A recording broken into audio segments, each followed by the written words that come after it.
because I don't walk around scanning people or talking to dead people. I'm not a psychic who had dead people chasing her since childhood, or if I did, I didn't know it, let alone what I would have done with that information. Not to negate anybody that has had that experience. It just wasn't mine. I learned how to do all this stuff, and now I teach people how to do all this stuff I learned. So I raise my vibrational level. It takes me a nanosecond. I close my eyes for a second. I watch a laser beam in my mind's eye go from my body, wherever I am, to hook into the person wherever they are. So if you were in a galaxy far, far away, I could find you. It doesn't matter where you are. And it's really funny, Kimberly, because I watch my laser beam go across maps and oceans. And like if I'm hooking into somebody in Australia or New Zealand, I'll watch the laser beam kind of be on a globe, and I'll watch the globe turn.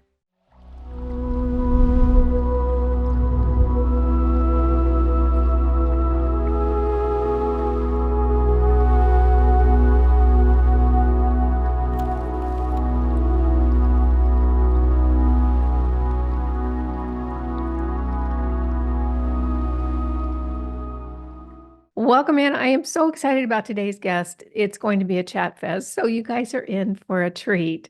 If you're enjoying this content, make sure you click that subscribe button and hit the notification bell so you don't miss any of our upcoming videos. And if you'd like to keep track of what's happening on the planet, you might want to sign up for our Friday morning email newsletter. It comes out every Friday morning. I send out what I think are the important events around the planet. I know it seems a little overwhelming right now, so it's nice sometimes to get a compilation of what seems to be moving us forward as a collective. Super easy to sign up. The link is in the description box down below. Super free, super fun. I think you're going to love it. In today's toxic world, taking care of our health is more important than ever. One of the natural solutions I've integrated into my routine is the benefit of mushrooms. And the go-to place for me is Birch Boys. They are without a doubt one of the greatest resources for mushroom products on the planet. Made in the USA, sustainably sourced, and run by an absolute wonderful entrepreneur, Birch Boys has become my go-to for natural health solutions. While they have a wide variety of mushroom products, the two that I use every day are right here. First, I use the ChagaNOW, which is a wonderful mixture that I put a tiny little scoop in my morning coffee to support my immune system. Chaga is one of the most effective immune support compounds on the planet, and this is a super way to get it into your daily diet in an easy to use formula and very, very effective for immune system support. And if you're looking for clear thinking, I can tell you, you'll be surprised at the effects of lion's mane. I use this lion's mane tincture, 1 teaspoon every single morning, and the difference in the clarity of my thinking is extraordinary. I was actually really, really surprised. Birch Boys has a whole lineup of mushroom tinctures. Make sure you check them out when you're on the website, but I'll tell you what, these are my two favorite, and I use them every single day. They are absolutely a quality company built on integrity. Go to birchboys.com and use the code NEWEARTH for 20% off your entire order. Birch Boys mushroom products, I think you're going to love it. And with that, I'd like to welcome in the fabulous, you guys already know her, medical intuitive and psychic medium, Julie Ryan. Julie, how are you? Oh, I'm fabulous. Delighted to be with you. Thanks so much for having me. You know, I'm just tickled. I feel like I'm talking to one of my girlfriends. You know, we're the same generation, the same thought process. So this is going to be a treat for me. Where I would like to start today is some things I think most people don't know about you. And that was what your life was like before you kind of entered into the spiritual realm. I know it was very different. And honestly, I think it's fascinating.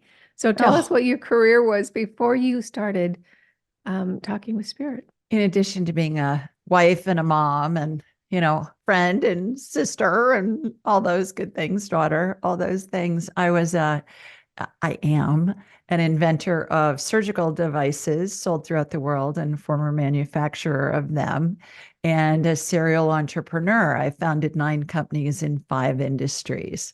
And then I learned how to do woo-woo, and I became psychic medium and medical intuitive. All my skills are learned.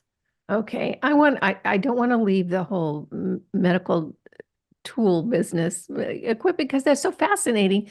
How did you even get involved in that industry?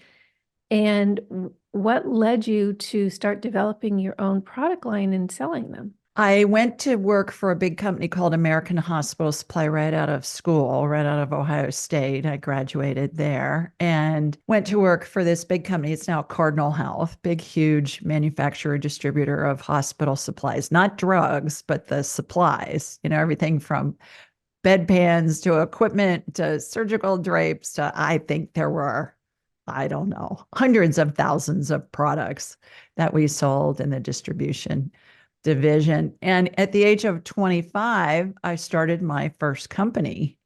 And it was a device used to collect blood during total joint surgery and replace the person's blood, their own blood. Because back then, that's when AIDS was around. This was in the mid 80s. And everybody was so afraid to get bank blood.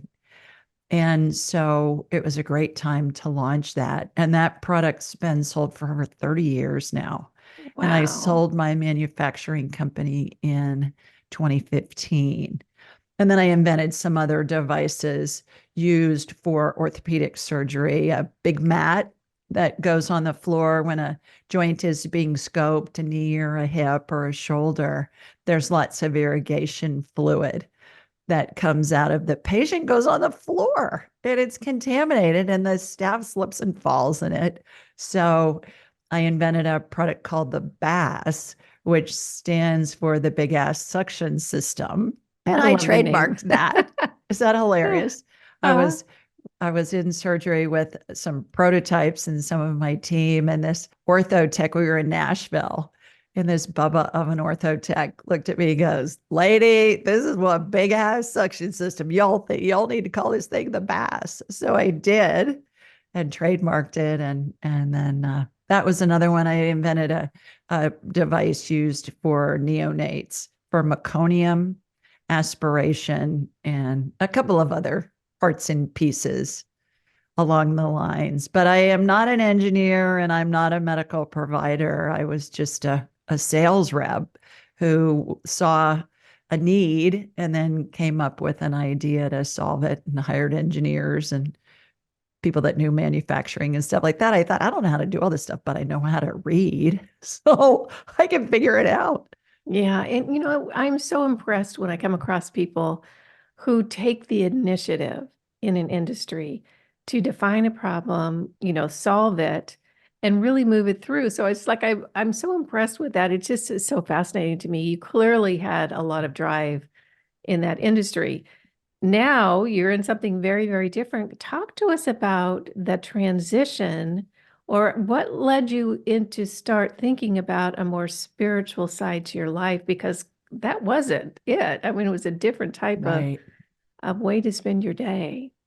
Well, and as an entrepreneur, I was in 5 different industries that were not medical related. I was in the natural gas industry. I was in the long-term care industry, which that has a little bit of a medical bend, but not like what I was doing with the hospital supply stuff. I was in the advertising industry and a couple of other ones. So I think I learned early on that when I was being led to do something, I needed to pay attention to it. And that was long before I was into woo-woo. The thing that really got me interested was I read, a girlfriend gave me Carolyn Mace's book called Anatomy of the Spirit. And she called herself a medical intuitive. And I thought, well, what the heck is that? This is 30 plus years ago. And back then we didn't have the internet yet. So I went to a bookstore to see if I could learn more. And I found Hands of Light by Barbara Brennan, who was a former NASA physicist who parlayed very complex quantum physics principles into understandable English and worked with people to help them learn how to be energy healers, for lack of a better word. And so I had always been involved in helping people heal, but helping medical providers help their patients heal, not from a direct standpoint. And I found it fascinating. So I studied with a graduate of Barbara Brennan's class who's my mentor. She's still around. She's in her 80s now. I get to talk to her a few times a year usually. And I studied with her for 6 years. And people said, "Well, why are you doing that?" And I said, "I don't know." And they said, "Well, what are you going to do with it?" I said, "I have no idea. It's just interesting." And then as it developed, my skills developed, then it got to the point where when I sold my surgical device manufacturing company, I thought, okay, now what? What am I going to do next? Because I still have a couple of companies that were, running smoothly, and I had wonderful people running them, and they didn't take a lot of my attention. And so that's where I was led to do the woo woo. And that's where I Yeah. am now. And I've been doing it for, gosh, since 2015, 2016, something like that. And what, 8 years, going on 8 years. And it's been the most fun thing I've ever done. No business plan, no goals, no strategies, which was very unlike what all the other companies that I had before that were all about measurables and business plans and that kind of stuff. I'm having more fun with this, Jennifer, than anything I've ever done. Yeah. So the interesting thing for me is that I have talked with a lot of mediums that were nurses. So they were in the medical profession, and I can understand how they could connect in with that energy system because they're touching people all day long. They're around people. They're in a very high emotional state environment. And I'm wondering if, and you were in the medical, as equipment industry. I wonder if spirit sort of nudges some of you into that field as an entree into something a little bit more spiritual based. Oh, absolutely, without a doubt. Absolutely. Because a lot of the healings that I get to see in my mind's eye emulate what I saw in the operating room and other departments of the hospital Mhm. throughout my 30-year career in that industry. Yeah. And I will oftentimes see healings that utilize the same kinds of instruments that they currently use in surgery. And oftentimes I'll see healings that utilize devices and methodologies that haven't been invented yet. And so my poor clients, they may hear me say, "Oh, this is cool. I haven't seen this before." And it's appealing to my inventor brain. Yeah. And it's really fun. Yeah. So let's dive into that a little bit because it's fascinating how energy healing works. And I've spoken with a few medical intuitives. What I'm curious about is when you are scanning someone, explain to us what it is you're seeing. Are you just getting a sense? Are you seeing an energy field? Are you actually seeing a cloudy or dark area in their body? How does that information come into you? And then how do you interpret it? No, I see body parts like a human MRI. Oh, you do. Yeah. So Wow. I connect with somebody energetically. It takes me a nanosecond to turn on my radar, I call it, because I don't walk around scanning people or talking to dead people. I'm not a psychic who had dead people chasing her since childhood, or if I did, I didn't know it, let alone what I would have done with that information. Not to negate anybody that has had that experience. It just wasn't mine. I learned how to do all this stuff, and now I teach people how to do all this stuff I learned. So I raise my vibrational level. It takes me a nanosecond. I close my eyes for a second. I watch a laser beam in my mind's eye go from my body, wherever I am, to hook into the person wherever they are. So if you were in a galaxy far, far away, I could find you. It doesn't matter where you are. And it's really funny, Kimberly, because I watch my laser beam go across maps and oceans. And like if I'm hooking into somebody in Australia or New Zealand, I'll watch the laser beam kind of be on a globe, and I'll watch the globe turn as it goes down Wow. underneath. It's really Yeah. interesting. So And then is the signature their name? Is that how your laser beam finds them? I'm connecting my spirit into their spirit. Okay. So it's the intention, I think, more than anything. And when they ask me to scan somebody else, for instance, if you said, "Hey, can you scan my mom or my child or whomever?" So I'll hook into you first, and then the laser beam will go from you to that person wherever they are. And I'll say, okay, laser beam's going to the left. Does your mom live west of you? As I'm, looking at the person face front. And then I'll always ask their permission if I can scan them, whoever the person is. Let's say if it's your child, I'll say, hey, I'm talking to your mom. Is it okay if I scan you? Because I don't scan anybody without their permission because I think it's unethical. Yeah. I think it's an Yeah. invasion of their privacy. I operate Mhm. under HIPAA here in the US, the Yeah. privacy, health Could privacy. could you tell TSA that, they've got that I, little thing at things like, I don't I know it's hilarious. I So, know. yeah. So I do that. And then I envision shooting energy from their feet up through the top of their head. I mean, this whole operation takes maybe 2 seconds, maybe.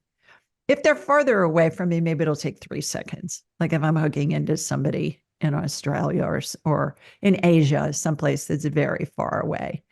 And then what I'll do is I'll envision shooting energy from their feet up through the top of their head. And I always go in blind first when I have somebody on an appointment for an hour, because I want to see where the energy goes, because it's always going to go to the most pressing issue first.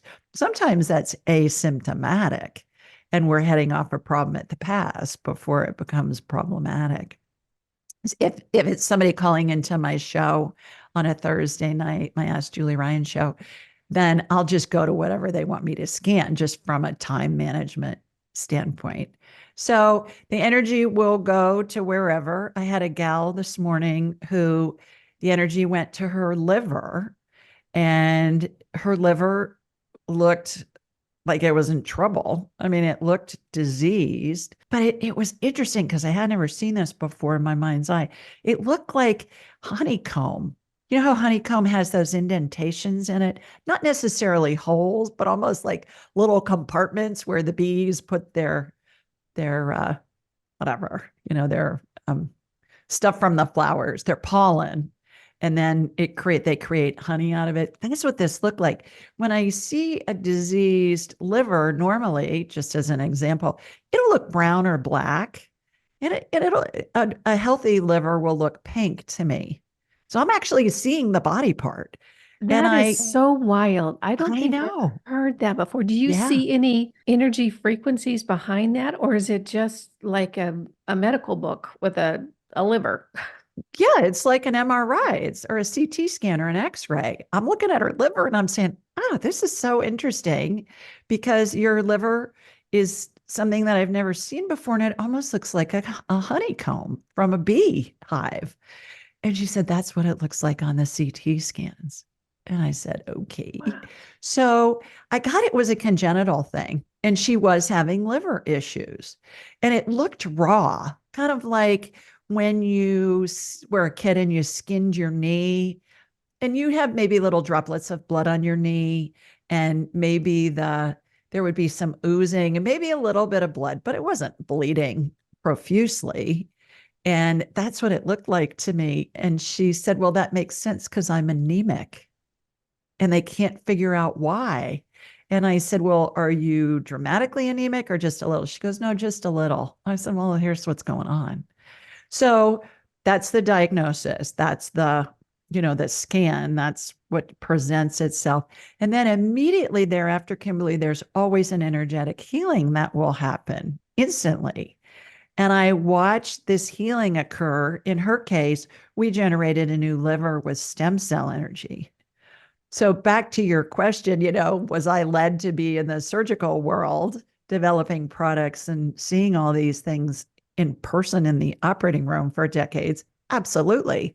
Yeah. Because before I would watch a liver transplant where I'd see the donor patient. It's like I'm watching a movie. And then I'd see the recipient and I'd see the diseased kidney get removed. I'd see all the plumbing get clamped off and everything. And then I'd see the donor patient. I'd see the kidney removed, get put into the recipient.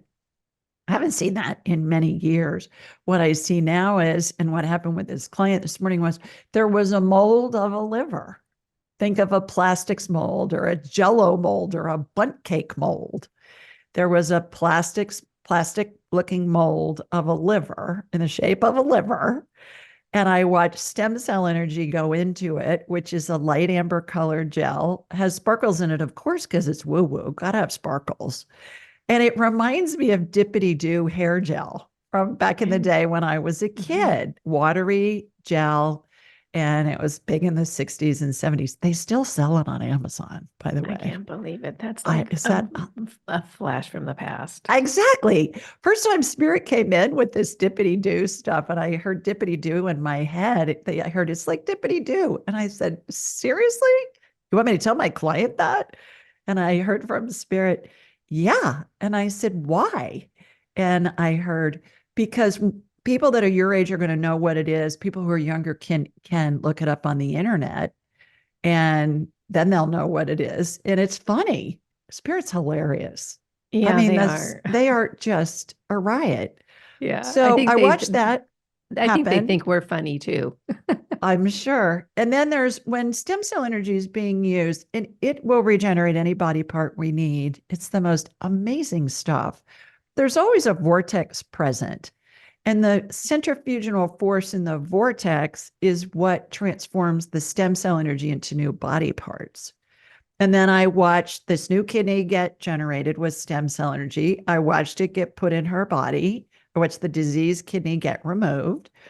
I watched the new kidney get hooked into the plumbing, saw the clamps get released, saw the kidney ramp up when a new organ that's just been generated goes into service. You know, when it starts working, it's like I'm listening to a diesel motor, you know, like a Harley starting up or a diesel truck, that noise. I always hear that. And then her whole body lit up. And there have been times where new organs have been generated and they show up on the subsequent scans at the hospital or the doctor's office. And the doctors are going, "What the heck?" Yeah. And so I've gotten calls over the years saying, "What are you doing and how does this work?" And here's my explanation to them. Go back to your sixth grade science classes. We learned every cell has a nucleus, every nucleus is surrounded by cytoplasm, a watery gel like Dippity Doo. Our bodies have a centrifugal force in them that spins, that causes the cells to divide and replicate to the tune of billions of them a day. That's what I'm watching happen in warp speed in this healing. It's what our bodies do naturally on their own. We're just helping facilitate the healing by the work that I do. And Yeah. it's so much fun and it's really fascinating to watch it. I would imagine so. I want to back up just a minute. And you said, I went in there, you went in there, you saw the kidney, it looked honeycombed. Yeah. And then you said, and I could see what was going on. Mhm. Does that mean that you have a knowing, like you have a knowing of what the issue is? Is that something that just is an intuitive sense that you click into? Yeah, it's information downloaded into my Mm-hmm. head. And I call Mm-hmm. those divine downloads. So I Yeah. got the divine download. This needs to be replaced. Let's generate a new liver in this case. And and so I always say it's a good thing that I'm a girl because I can multitask like you.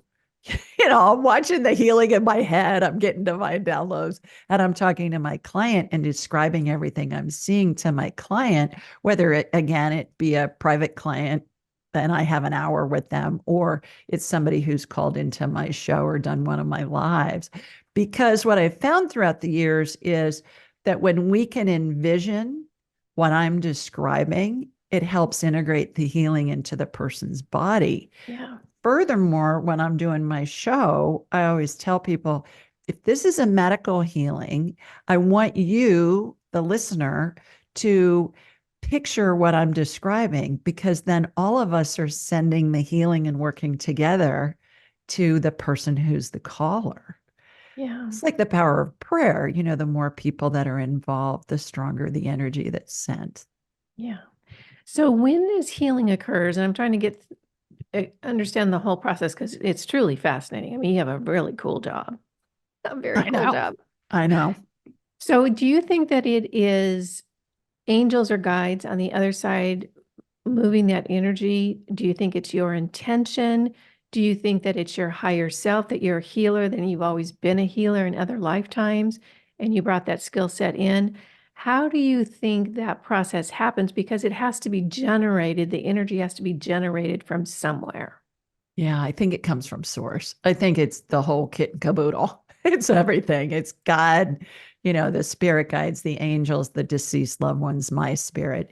It's all because we're all made in the image and likeness of the divine. We're all a fractal of the divine.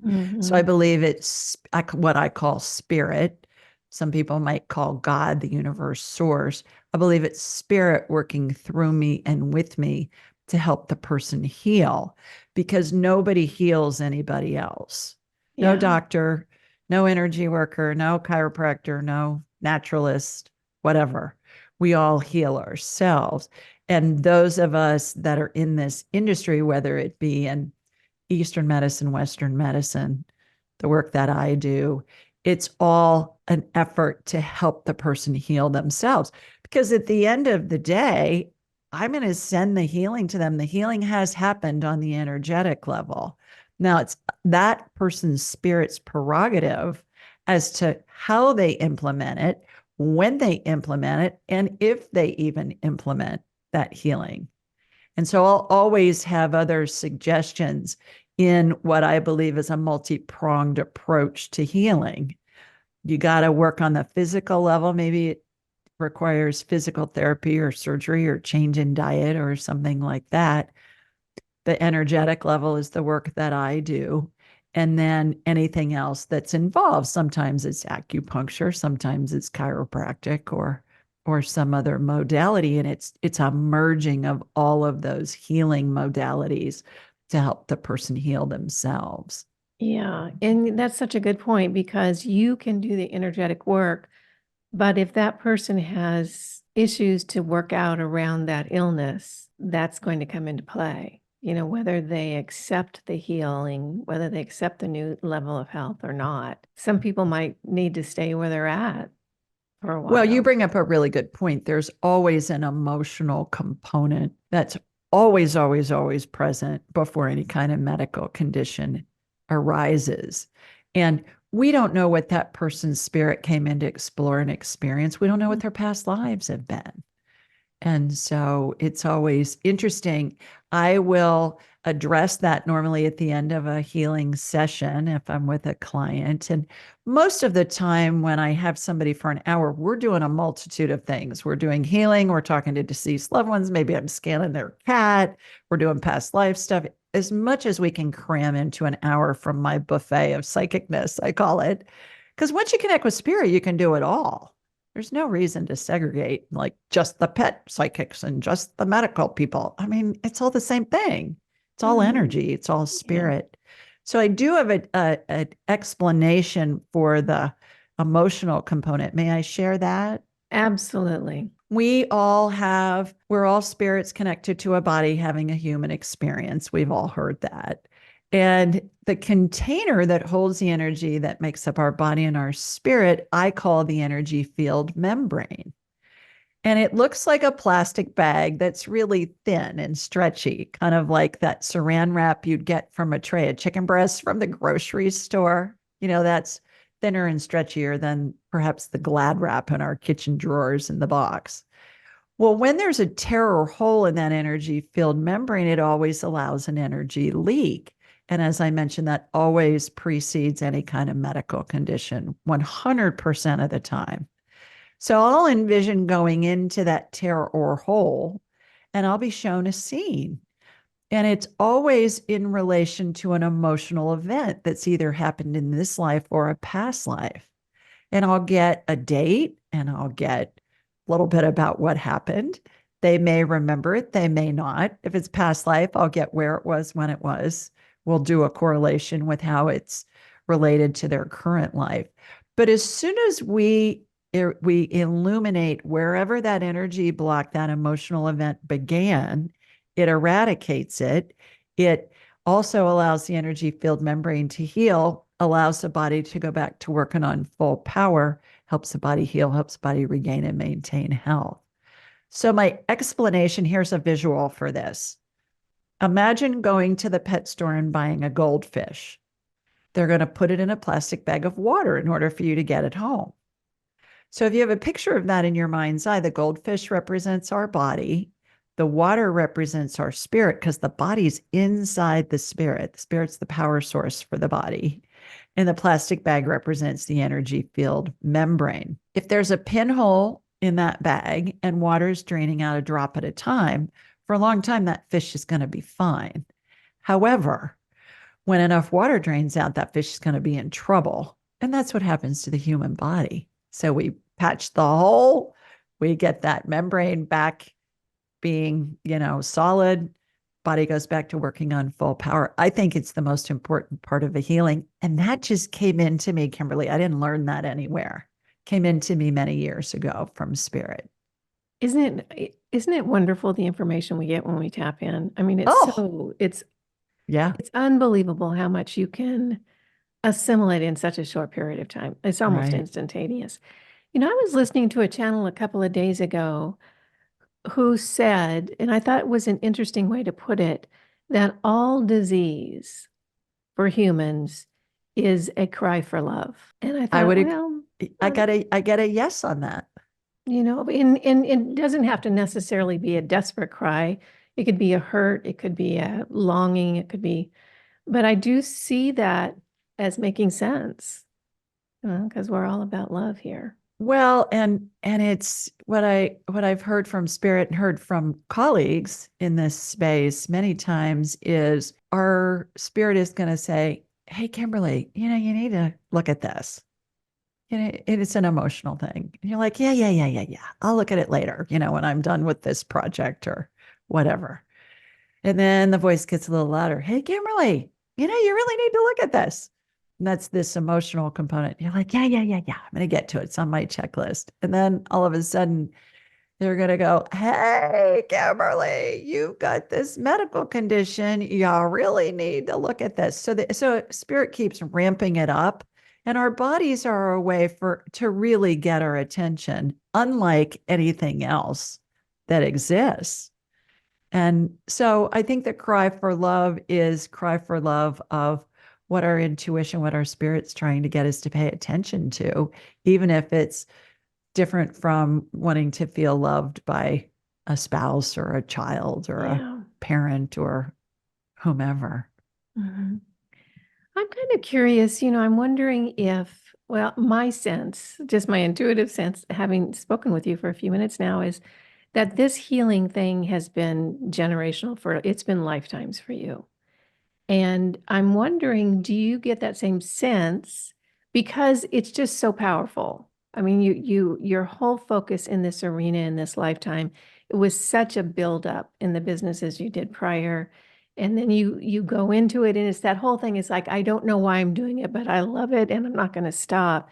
Yeah. That's, your spirit, your soul pushing you into something. Do you have a memory or have you connected into your past lifetimes? Is this something that you incarnate into and bring those gifts repeatedly? Yes, many lifetimes as a doctor, as a medical provider. And just a couple of weeks ago on my show, on my Ask Julie Ryan show, I had a guest, Simon Bown, who's a past life hypnotherapist. I had him hypnotize me on the show. And Wow. we went, and that was the question. So I love that you're asking this. And the question was, do I have any past lives that are contributing to my interest in healing, helping others heal in this lifetime, both in traditional ways and in the energetic ways? And we got to I was on a star in a galaxy far, far away. It was like I think it was 500 billion light years away. And I had to listen to the show to kind of remember, what I was saying when he was hypnotizing me. I was very aware. I'd never been hypnotized before, so I was looking forward to that. And I totally trust this guy. He's fabulous. And so I saw these atoms and quarks and molecules and all these little particulates of light shooting through my body. It was my spirit that was there and shooting through it. And then there was this big beam of light that came down from above. And I got it was divine light and divine energy. And then all these atoms and molecules and stuff then stayed in my spirit. So it was really interesting what we came up with. And then in my most recent past life, we got that I was a cardiac, I believe it was a cardiac surgeon working at Mass General and connected with Harvard and, working with cardiac patients. And I was even, of course, the inventor, surgical device inventor in me was noticing early models of like the heart lung machine being used in the operating room and things like that. And I even mentioned that in the conversation with Simon. So it was really interesting. I need to listen to it again Yeah, and see. yeah. But that's really interesting that you're asking that question. Yeah, I just get that sense. When I was in my 30s, I don't even know. I think I was standing around talking to friends, and all of a sudden I had this clear, crisp voice in my head, not the voice I talked to myself in. It was a separate voice that said, there will come a time when surgery will be considered barbaric. Mhm. And I went, who was that? And then I just moved on. The reason I say that is because I see us as a collective moving into energy medicine and frequency medicine, and how we're kind of shifting our emphasis in healthcare from a very different model than the one that I kind of see coming down the pike at us. What I'm wondering is, with your extensive background in healthcare and now your energy work in healing, how has that shifted your perception of how we're doing it now? And do you ever think, yeah, I'm not so sure that that's the most efficient way? Oh yeah, all the time. All the time. And there are different forms of energy medicine being used and things that everybody's familiar with. Think of an EKG or an EEG. What are they doing? They're monitoring the energy of the brain and the heart outside of the body with those electrodes. What's lithotripsy do? It uses sound wave energy to break up kidney stones. They put the person in a tub of water and they apply sound waves and they avoid surgery with that. It's an outpatient procedure. It's not painful at all. Yeah, I think that we're very much into new frontiers in that. The stem cell energy that I get to see used all the time. As I mentioned before, many years ago, I would see a donor patient and I'd see the organ get harvested and then get put into the recipient and all of that. I haven't seen that in 7 or 8 years because everything's done with stem cell energy. Well, 10 or 15 or 20 years ago, nobody heard of stem cells. So it wasn't in the zeitgeist. So as this stuff is coming in, I think more and more devices will be developed to help, devices and methodologies to help people heal. And the big takeaway from all of this for me after doing this for so long, and I resisted doing this, Kimberly, when my spirit guide, Pope Clement, showed up and said, you need to do this. I'm like, I'm doing this. No way. I'm a I've got a business. great life. I don't need No that. way. No way. People will think I'm nuts, not going there, especially to write my first book. And now what I realize after working with tens of thousands of people from around the globe is everything's healable. It doesn't matter what your diagnosis is. It doesn't matter what 15 doctors say because you're the CEO of your own body and everything is healable. Sometimes the healing is death because your spirit's ready to go back to heaven. And yet, all these people are walking around the planet who've been sent home from the hospital saying, you got a week to live, and it's been 10 years and they're cancer free, or, whatever their malady was is gone. So Yeah. it's been really fascinating to see it on this side of the equation. I have a lot of doctors on my show, and more doctors are utilizing intuition and spirit guides and things like that. Sometimes they don't come out of the closet until they're retired. Or I interviewed a guy yesterday who's been practicing 50 years, and he says intuition is really a key to him helping patients heal. And he goes, at this stage in my career, I don't really care. If Yeah. somebody doesn't agree with me or what they think, it doesn't matter to me. Mhm. And so it's becoming more and more part of the conversation. And so I'll have these doctors on and then we'll compare notes. I'll say, okay, well, here's what this looks like when I'm seeing this. Is this a mast cell response? This person's got mold toxicity in their body. It always goes with a yeast overgrowth. Here's what it looks like to me. Here's what the brain looks like when I see scar tissue in the brain. And I'll say, yeah, that makes sense. And it's really fun. Yeah, you must absolutely love what you do. I mean, it sounds so fascinating. I am wondering I guess I'm wondering how this is going to move forward for you because you started in the medical industry, you moved into energy healing.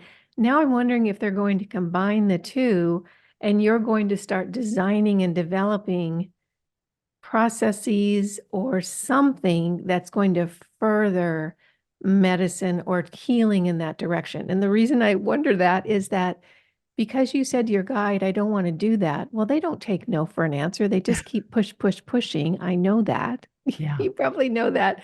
So do you see it changing and morphing? Because I just sense your energy is not slowing down at all. You're just really focused and you're high energy and you're very, very competent. Do you see a shift in your work into developing systems that other people can then utilize? I do, but from a training standpoint, more so. I do a training where I teach my buffet of psychicness over a weekend. And I have many medical providers that take my training, as with people from all walks of life, and many professors, many teachers, hairdressers, whatever, plumbers. And then they take this information back and they utilize it in their own careers and with their families and their loved ones to help not just the healing, but being able to communicate with spirit, doing the past life thing, telling how close to death somebody is, being there and being able to communicate with family members that have gathered when somebody is at the end of their lives.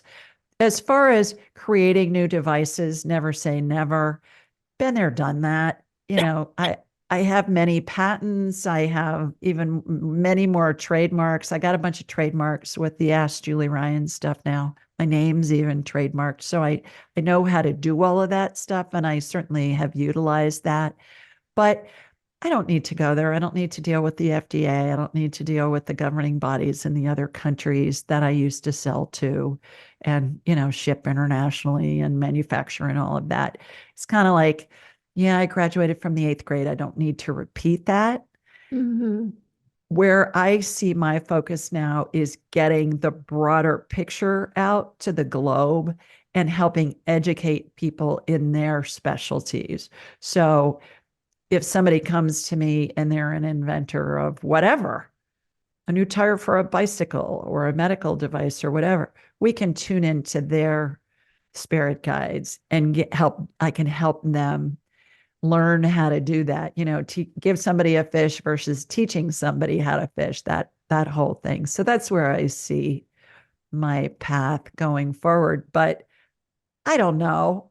It's unfolding in ways I never could have imagined. And Yeah, may I tell you the story about my spirit guide and my conversation with absolutely. him? Yes. One day I was with my mentor, Susan, and I was in her office and she was doing a healing on me. And when she does that, I'm laying face up on a massage table and I have a blankie on. I have a pillow under my head. It's real cozy. And again, she's like another mother to me. I've known her for over 30 years now. And my deceased loved ones' spirits are all in the room and they are on either side of the table and they're participating in the healing. Even my late dog, Katie, is in the room and her little front paws are up, holding on to the table. It's the cutest thing. So one day, this spirit guide showed up of a dead pope, had his whole pope hat on and his shepherd rod and the whole 9 yards. And I said, well, who are you? And Susan could see him too. And he said, I'm Clement. And I said, I never heard of a Pope Clement. And he laughed and he said, yeah, I was number 6. And I'm thinking, okay. And I said, great. Why are you here? How may I help you? And he said, you're supposed to teach the world what happens when somebody dies. And I said, I'm not doing that. People will think I'm nuts. I'm a businesswoman. I have companies. I mean, no way. No, thank you. Great seeing you. And he laughed and he said, yeah, yeah, yeah, yeah. Everything that you've done in your life has gotten you prepared for this. And what happens. You can see what's happening. People are so afraid. It's been so bastardized, and there's no reason for people to be afraid. So you need to just get on with it. And again, I said, not doing it. Find somebody else. So kind of chuckled about it, laughed, got ready to drive home. And just for kicks, I did an internet search on my phone on Pope Clement VI. Well, Kimberly, come to find out this guy was in office during the Black Plague when 2/3 of Europe died, and he's best known for his prayers for the dying and his prayers for the dead. And I thought, oh, for heaven's sakes, I can't make that up. You can't So make that up.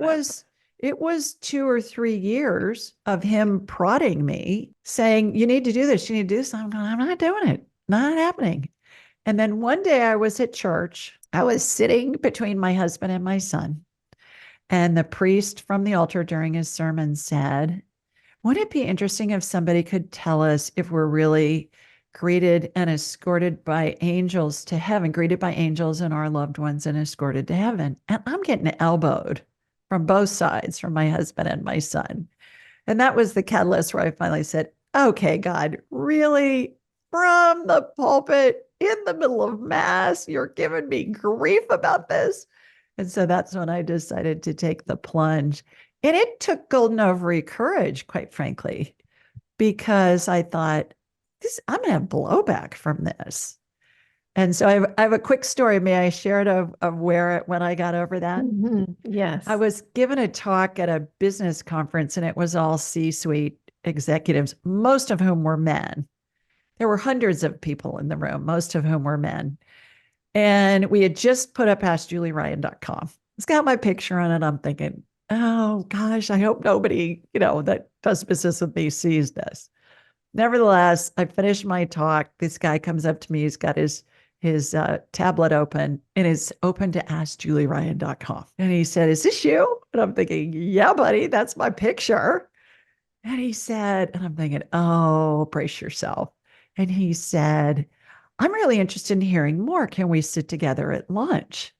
And I thought, yeah, great. I'll just get pummeled during lunch, the whole time. And so I said, sure.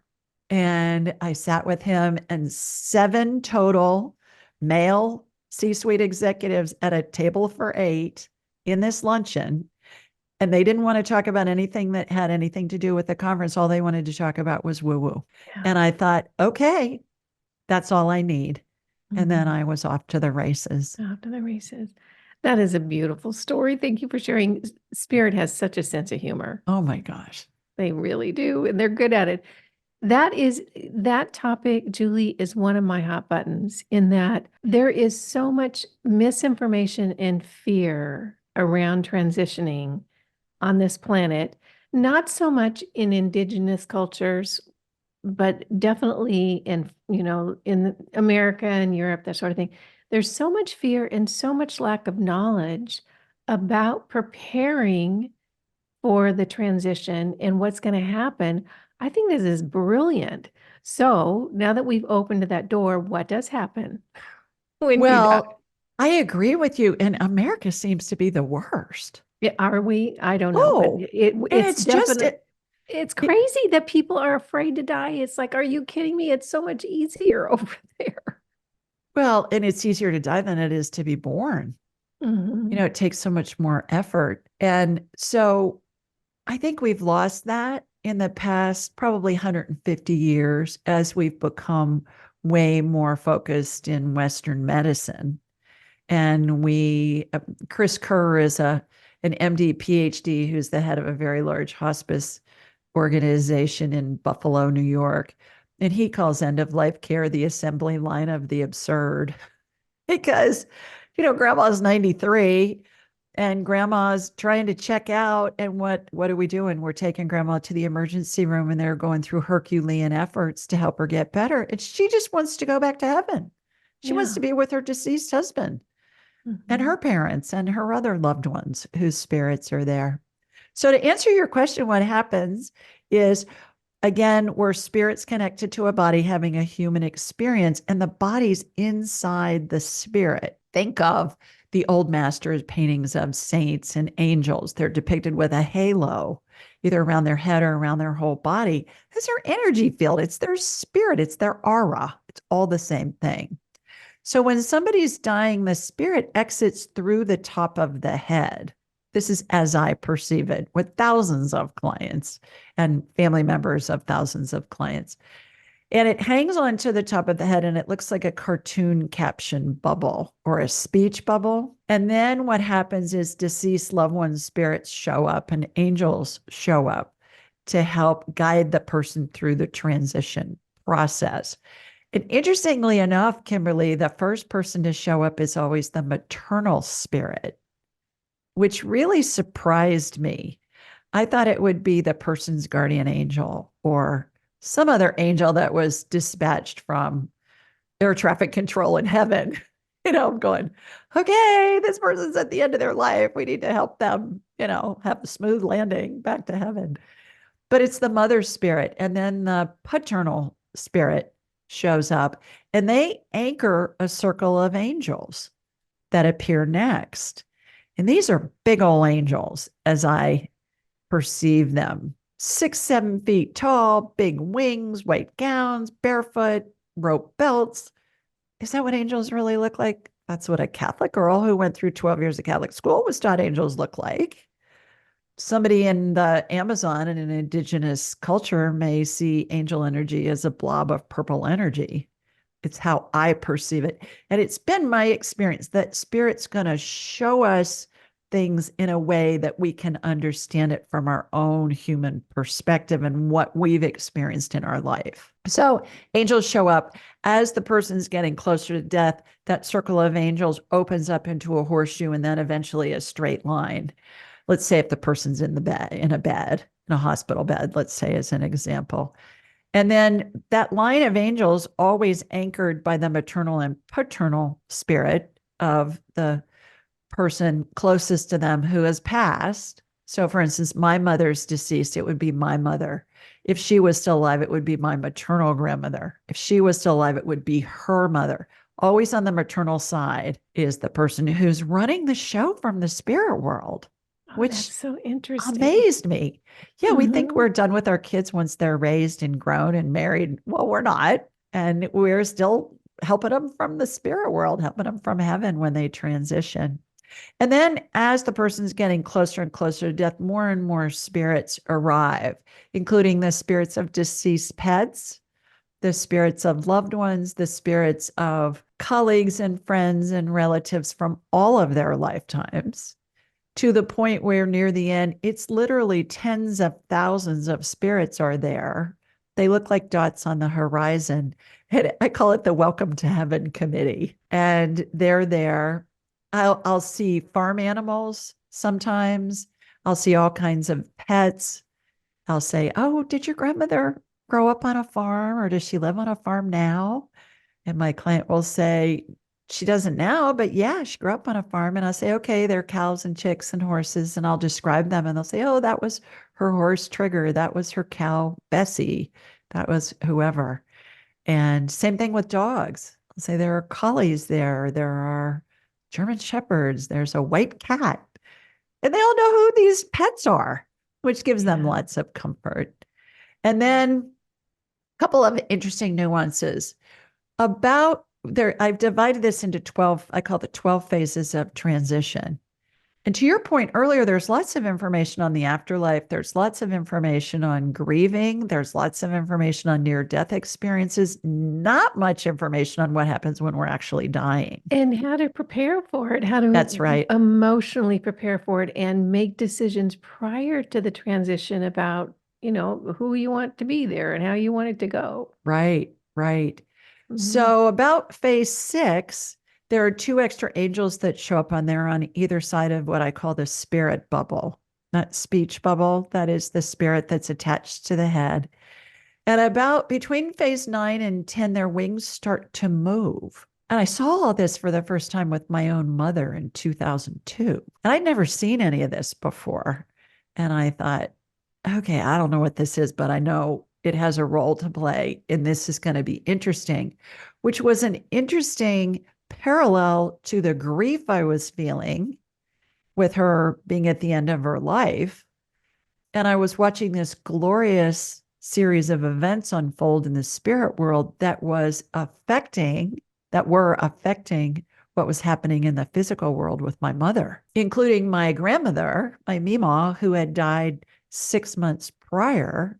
And I was her favorite. You can ask all my siblings and cousins, they will tell you I'm named for her. She didn't even look at me. She was laser focused on my mother. She was running the show. She was bringing in the angels. She was bringing in the other deceased loved ones. It was fascinating to watch. I It mean, must have like, been beautiful as well. oh, it was amazing. So their Yeah. wings start to move on either side of the spirit bubble about phase 9, at the end of phase 9. And what I noticed with my mother was the wings reminded me of a giant owl. If you've ever seen a documentary on one, the wings are very big, they're silent, but you can almost feel the drag that they create when they fly. And as these angels' wings moved in this slow, rhythmic pace, there was a vortex that was forming above above my mother's head. And I thought, all right, what's happening with this? What's next? Well, what happened is that's how the spirit evacuates from the body, goes through the tunnel, goes through the vortex. When it sits on the other side of the vortex, then it's escorted to heaven by the angels. A couple of interesting points about that. When I was researching a few things for my Angelic Attendants book, I just did an internet search and I was led to put in owl wings vortex. What I found was there's this thing called the oh my gosh, I'm blanking on it. I can't even believe it. It's the something vortex. I'll think of it in a second. And it's something that happens that causes lift to everything that flies. Wingtip vortex, the wingtip vortex. Every jet, every plane, every kite, every bird, every bug that flies, there are these vortices that form underneath the wings and it causes lift. If you research that online, there are tens of thousands, if not more, aeronautical engineering drawings and articles about the wingtip vortex and all of that. Furthermore, a couple of points. Number one, in the Catholic religion, in the Roman Catholic religion, at the end of every funeral mass, they say a prayer called In Paradisum, which in Latin means into paradise. And it talks about how the angels and your loved ones will greet you and lead you into paradise. That's what I see happen. And furthermore, Dr. Kerr up in Buffalo has done university-based research that says that 90% of people at the end of their lives see the spirits of deceased loved ones and pets. 90%. You talk to anybody that's worked in a critical care unit or the emergency room or hospice, and they have endless stories about their patients and even their loved ones communicating with deceased loved ones, in some cases who've been dead for 90 years. And we always thought, well, grandma's just hallucinating. Grandma isn't hallucinating. No. Grandma's actually able to communicate with her mother who's been dead for 90 years. Mm-hmm. So it's been really, really fascinating to watch all that unfold and to do what Pope Clement wants me to do and teach the world what happens when somebody dies. Yeah, fascinating work. And I think not only is it edifying for someone who's on that journey, but those who are assisting them that are still in physical, we know better what to do Right. and support them in something that's beautiful instead of that ridiculous, absurd dance that we do now. We keep stuffing them back in the hospital and pumping them full of new drugs, and when they just want to go, Yeah. they're just done. And I know that from personal experience. I was with my father when he transitioned. He died young in his 50s. I did everything wrong because No, I you wasn't didn't. You did everything right. Well, I wasn't Because you did aware it of based the on what you process, knew. what I Yeah. knew. I Yeah. wasn't aware of the process. And while I was sort of woo-woo back then, I didn't understand that he was trying to leave. And today I would do it very differently. And I think it's exciting that we're becoming more aware as a culture because if it's leaking out of you, that means it's leaking a lot of different places. And that's how the energy gets into the field and the knowledge gets into the field. And we're going to do it so much better for everybody. And I'm excited about that. Well, and I always ask everybody with whom I'm working, who's dying, the patient, let's say, whether they can communicate or not. I can communicate with them telepathically, and I'll ask, "Are you ready to go?" Always ask these three questions: Are you ready to go? They'll give me an answer. Are you in pain? What do you need? And that the answers will vary from, can I have a chocolate bar? Can you bring me a sweater? I need a book. To my favorite story was, I was working with a woman whose dad kept hanging on. He was in the ICU. They'd taken him off the ventilator. They thought he'd be dead in a matter of minutes. Well, it was 2 weeks later. And I kept getting from her father, you need to file my quarterly estimated taxes. And she was saying, what? I mean, he kept repeating this. And so I said to her one day, just, let's just find out. She said, I don't even know where they are. So we asked him telepathically, no, this guy's still in a coma, but he's not on a ventilator anymore. And I said, well, so where are the taxes? And he said, they're in my desk, in my bedroom, second drawer, middle drawer on the left. So I said to her, just go to his house and see if they're there. Well, not only were they there, he'd signed them, he'd written the check for his quarterly estimated taxes. She called me. She goes, they're here, exactly where he said. I said, okay. I said, just mail them on your way back to the hospital, which she did. He died later that evening, late. Well, she was the executor of his estate. By that being mailed and having the postmark on the day that he died, it saved her Oh, so many headaches in trying to settle his estate. oh. That's my So favorite. That's he my was, favorite story of what somebody needs, because we all thought that's just crazy, but he kept repeating it. And so mhm. they'll tell us what they need. And if they're in pain, there's no reason for them to be in pain. We can get their pain managed. And I think it's important also to mention, too, Kimberly, when somebody's dying, whether it's instant, like in the case of a homicide or suicide, or whether it's prolonged over days, weeks, months, even years, everybody goes through the 12 phases of transition, because time doesn't exist in the spirit world. Time's a human creation. So a nanosecond in our world may not even be a blip or a fraction of a nanosecond in the spirit world. And so, what a glorious component to what we all fear when we're watching a loved one dying. There's a part of us going, oh Lord, I'm going to be there someday too. This is pretty scary, not only for my loved one, but also for me to go through it. And it really helps negate a lot of that fear, because it's a glorious situation.